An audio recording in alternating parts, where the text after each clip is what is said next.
Hey guys, I'm Anna, and today I'm going to show you how to fix Dexcom Follow mobile app not working. So first of all, you need to make sure you're running the latest version of the app. Open up App Store on your device, and then tap on this search icon in the bottom right corner. Then search for the Dexcom Follow app, and if you see this update button right next to the app name, simply tap on it to make sure you're running the latest version of the app. But if you still encounter this issue, then you need to clear App Cache.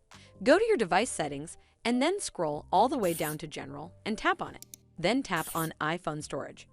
From here, search for the Dexcom Follow app and then tap on it. Once you're on this screen, you need to tap on Offload app. Tap again to confirm. It'll take a bit for processing, and then a Reinstall button will show up. Simply tap on it to reinstall the app. This should fix the issue, but if it doesn't, then you need to completely reinstall the app.